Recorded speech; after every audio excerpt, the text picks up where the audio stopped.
Hello दोस्तों, स्वागत है आप सभी लोगों का एनके एजुकेशन में। दोस्तों आज मैं आप लोगों के लिए लेके आया हूं RBSE political science most important question 2021 exam के लिए। दोस्तों अगर आप लोग ये वीडियो कंप्लीटली देख लेते हो तो आपको एग्जाम में बहुत सारे कॉमन से क्वेश्चन मिल जाएंगे, तो वीडियो को अंत तक ध्यान से देख लेना फॉर एग्जाम के पर्पज से। यहाँ पर पहला सवाल है दोस्तों, भारत की व्यवस्थापिका को क्या कहा जाता है? तो दोस्तों भारत में व्यवस्थापिका को संसद कहा जाता है। आपका राइट आंसर है ख, संसद। अगला सवाल है, भारत के संविधान का अनुच्छेद अंतर्राष्ट्रीय परिषद का प्रावधान करता है? तो दोस्तों इसका राइट आंसर होगा अनुच्छेद नंबर 263। तीसरा सवाल है, संसद में धन विधेयक सर्वप्रथम किस सदन में प्रस्तुत होता है? देखिए दोस्तों, कोई भी चीज संसद में प्रस्तुत होने से पहले लोकसभा के अंदर प्रस्तुत होगी। अगर लोकसभा उस चीज को मंजूरी देगा तो वह संसद के अंदर पेश होगी। चौथा सवाल है, शांतिपूर्ण सहअस्तित्व का भावार्थ क्या है, या फिर शांतिपूर्ण सहअस्तित्व का क्या तात्पर्य है? तो दोस्तों यहाँ पर आपका राइट आंसर होगा क, जियो और जीने दो, क्योंकि दोस्तों ये नारा भी है जियो और जीने दो। पांचवा सवाल है दोस्तों, ये प्रश्न है, संयुक्त राष्ट्र संघ की सुरक्षा परिषद के स्थायी सदस्यों की संख्या है? तो दोस्तों आपके स्थायी सदस्य 5 है। अगर बात की जाए 5 कौन कौन से हैं, तो चीन, फ्रांस, अमेरिका, रूस और ब्रिटेन है। अगला सवाल है, किस विचारक ने राजनीतिक संस्कृति को कार्य के प्रति अभिमुखीकरण कहा जाता है? तो दोस्तों छठे का राइट आंसर होगा आपके अमांड राइट आंसर है, बाकी के 3 आपके राइट आंसर नहीं है। 7वां क्वेश्चन है, संघ सूची के विषयों पर कानून बनाने का अधिकार किसे है? कोई भी कानून है संघ सूची यानी कि केंद्र सरकार, संघ जहां पर आ जाए वहां पर अपन कहते हैं केंद्र सरकार को। तो दोस्तों केंद्र के अंदर कानून बनाने का अधिकार सिर्फ केंद्र सरकार को ही है, राज्य सरकार को नहीं है। राज्य सिर्फ अपने राज्य के अंदर कानून बना सकता है, पंचायत सिर्फ अपने गांव तक कानून बना सकता है। तो आपका राइट आंसर होगा ख। अगला सवाल है, वितरणात्मक न्यायालय की अवधारणा का प्रतिपादन कीजिए, या फिर अवधारणा है वो किसने दी है? तो दोस्तों इसका राइट आंसर होगा आपके अरस्तु ने। एक और सवाल आता है कि वितरणात्मक अवधारणा किसने दी? तो अरस्तु ने कौन सी अवधारणा दी? तो दोस्तों वितरणात्मक का कोई भी चीज है घुमा फिरा के आप लोगों को पूछ सकता है।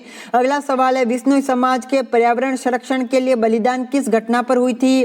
तो दोस्तों विश्नोई समाज की जो घटना हुई है वो खेजड़ली गांव के अंदर हुई थी। खेजड़ली गांव कहां पर है? तो खेजड़ली गांव है जोधपुर के अंदर। और घटना की स्टार्टिंग कहां पर हुई? तो घटना की स्टार्टिंग हुई थी अमृता देवी विश्नोई, आपको याद रखना है। और साथ ही साथ दोस्तों पेड़ आंदोलन, वन बचाओ आंदोलन, खेजड़ली आंदोलन, इसी नाम से जोधपुर का खेजड़ली गांव है वो प्रसिद्ध हुआ है। 10वां सवाल है, लोकतांत्रिक व्यवस्था का प्राण तत्व है? तो दोस्तों राजनीतिक सहभागिता है वो लोकतंत्र का प्राण तत्व है। अगले सवाल कंप्लीटली डिस्कस करेंगे, आर्थिक न्याय के प्रमुख उद्देश्य क्या है? तो दोस्तों आर्थिक न्याय कहते हैं किससे कि कोई भी व्यक्ति गरीब है लेकिन गरीब नहीं होना चाहिए, सबको समान रूप से पूंजी रखने का अधिकार है। यदि कोई व्यक्ति 100 रुपये कमाता है तो संसार में सभी को 100 रुपये कमाने का अधिकार है। कम से कम सरकार की ओर से कुछ न्यूनतम आय की गई है वह राज्य के अंदर, यानी कि राजस्थान की बात की जाए तो मनरेगा के द्वारा वो काम कंप्लीट करवाया जा रहा है। तीसरा सवाल है, विद्यार्थी को राजनीतिकरण सामाजिकरण किस संस्था में मिलता है?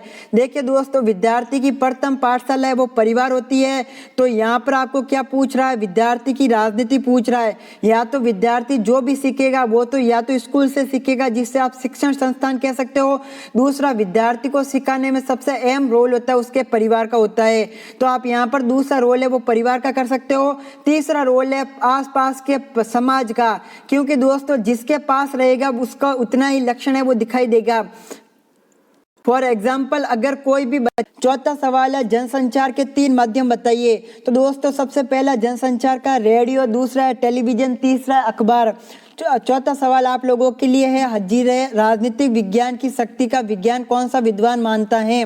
तो दोस्तों राजनीति को शक्ति का विज्ञान है रॉबर्ट ए डल। आपको मोस्ट इंपोर्टेंट क्वेश्चन है, कौन मानता है? रॉबर्ट ए डल है राजनीति विज्ञान को शक्ति का साधन मानता है। पूरा पेपर सॉल्व करेंगे लेकिन उससे पहले डाउट नेट दोस्तों, अगर आप किसी भी क्वेश्चन में अटक जाते हो तो आपको क्वेश्चन की पिक्चर क्लिक करके क्रॉप करके डाउट नेट पे सेंड कर देनी है। 2 सेकंड के अंदर वीडियो सॉल्यूशन आंसर मिल जाएगा।